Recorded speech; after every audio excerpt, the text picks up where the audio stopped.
Eduardo Braga, bom dia, meu caro amigo Adriano Pires, bom dia, Vinícius de Carvalho, da USP, e ao Paulo Silva Pinto, de quem eu quero agradecer o convite da 360 e da OAB Nacional.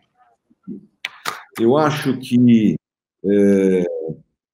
aqui a gente tem que estudar e constatar que, apesar do projeto ter um desenho bastante correto, bastante senso comum do que a gente precisa fazer no Brasil para sair do monopólio exercido pela Petrobras durante décadas, né?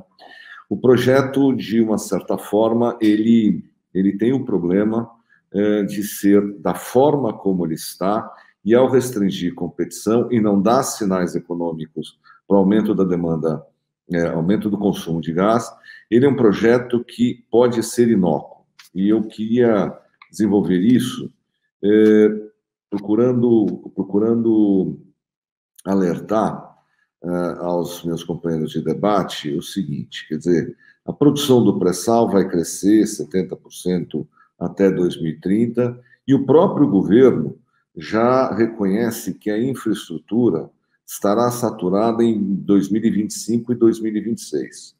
Como esses projetos, assim como no setor elétrico, demoram para ser maturados 4, 5 anos, o momento de tomar decisão é agora, não é?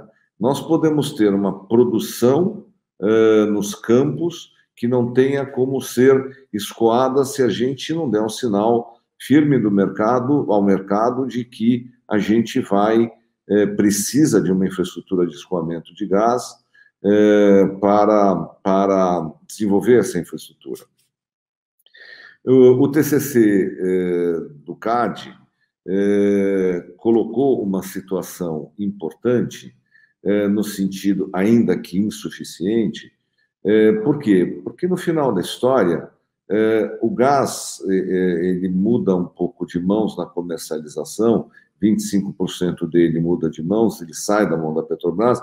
Petrobras continua com 75% do mercado como o ofertante primário, e esses produtores que são sócios da Petrobras em campo, evidentemente que depois de anos e anos e anos vendendo gás à própria Petrobras por preços muitas vezes aviltantes, eles vão procurar monetizar esse gás a favor de suas próprias empresas, o que não vai dar choque nem de oferta e nem choque de preço. Primeiro, porque o gás é o mesmo, que já está hoje no mercado. Segundo, porque eles vão querer recompor preço da situação que eles viveram. Bolívia é um problema gigantesco. A gente está recontratado com 2/3 da capacidade do gasoduto pela Petrobras, e as empresas que estão tentando negociar com a Bolívia são um problema. Estão enfrentando um problema político de incerteza, de risco político gigantesco, porque há um problema, obviamente, de produção declinante na Bolívia, né? E aí, evidentemente, se coloca a questão do GNL, e aí a gente precisa entender a importância disso, não é? O preço no Brasil do gás vai ser correto quando nós pudermos comparar este preço ao melhor preço do mercado internacional, isto é, a abertura à importação de gás, que é o acesso ao GNL, que também precisa de infraestrutura. E nós não podemos fazer nada que impeça o desenvolvimento dessa infraestrutura, não é? Como, infelizmente, eu vou abordar isso mais à frente, o projeto, da forma como foi aprovado na Câmara, ele está fazendo, não é? Eu queria discutir também, um segundo, sobre a demanda. Eu falo pela Fiesp, e eu digo a vocês que não vai acontecer nenhum boom, nem de investimentos, nem de consumo de gás, com a aprovação do projeto da forma como ele está, por parte da indústria. A indústria é sensível a preço para aumentar seu consumo e a condições de mercado internacional. E, obviamente, há questões macroeconômicas, outras que não têm a ver com o mercado do gás, aqui no Brasil. Poderia falar bastante sobre isso, mas não há tempo nesse momento. Não é? As térmicas inflexíveis, as termas flexíveis, em substituição às térmicas a óleo combustível ou a diesel, são fundamentais. Não é? E elas vão aumentar um pouco a demanda, mas não vão resolver o problema para criar um choque de consumo para que a gente possa sensibilizar preços no mercado. Residencial e comercial terão um crescimento que não impactará o volume, assim como o GNV, e eu vou desenvolver isso mais para frente no debate, se for o caso. Aí eu concordo com todos que me antecederam, no sentido de que nós estamos desperdiçando gás na reinjeção dos campos, não é? E não adianta fazer uma lei que proíba a reinjeção, que limite, que dê um percentual. É preciso dar um sinal econômico para que o produtor de gás que está reinjetando gás ganhe dinheiro vendendo gás, que ele ganhe dinheiro em não reinjetar gás. E só existe uma forma, no meu entender, estou aberto a ouvir as pessoas, mas a única forma imediata é se nós dermos uma sinalização de que nós vamos usar o gás natural como um energético para produzir energia elétrica. E isto, evidentemente, precisa ser sinalizado no projeto de lei que veio da Câmara dos Deputados. Eu volto à questão do GNL para discutir o inciso 6º do parágrafo 7º, que eu queria aqui levantar essa discussão.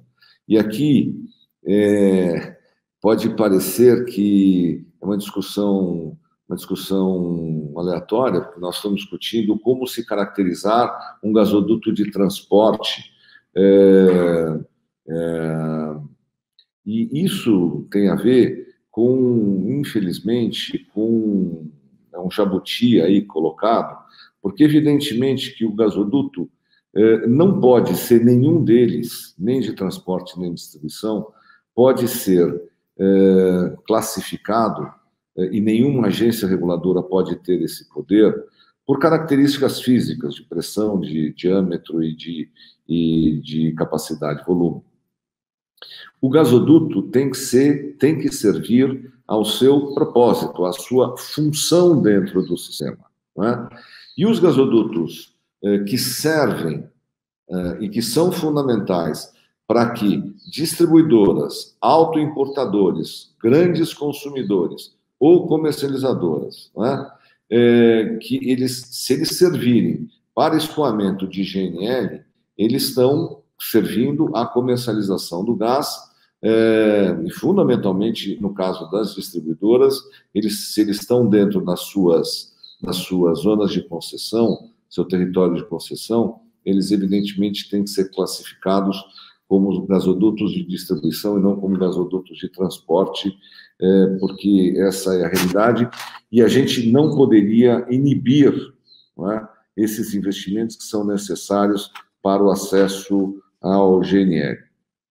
Em relação ao artigo 30º, aqui eu queria alertar, essa é uma redação de 2013, ela foi aprovada na Câmara em 2013, ela fazia sentido ao Brasil de 2013 e à Petrobras de 2013. Ela fala lá de restrições da indicação de diretor de operações e diretor comercial, pensando numa Petrobras presente no capital de 21 das 26 distribuidoras do Brasil. Quer dizer, ele não tem mais sentido, e da forma como ele está, não é? Ele restringe de uma forma pouco inteligente a presença de grupos econômicos que são fundamentais players dos quais se espera muito investimento. Então, veja, se nós continuarmos com a redação, para concluir, com a redação do parágrafo 30 e do inciso 5º do parágrafo 7º, 6º do parágrafo 7º, Da forma como está, nós restringimos de uma forma absurda a oferta de gás, principalmente do gás, a presença de players e a oferta de gás, principalmente de gás de GNL importado, e que seria aquilo que poderia provocar no mercado um choque de preços, e isso em prejuízo do investimento, em prejuízo dos consumidores. Então, realmente, a gente teve a oportunidade de conversar bastante com o deputado Laércio de Oliveira na Câmara. Infelizmente, essas emendas, por alguma razão, apesar de se compreender pela sua assessoria e por ele mesmo, a importância delas, elas não foram alteradas no relatório que foi a votação, a discussão bastante técnica para a compreensão, mas que eu espero que o Senado, com muito maior maturidade, compreenda a importância de todas elas, porque senão nós vamos estar falando do mesmo gás que está sendo produzido, do mesmo gás que está sendo transportado e do mesmo gás que está sendo consumido. Então, aí, a urgência do projeto não se coloca.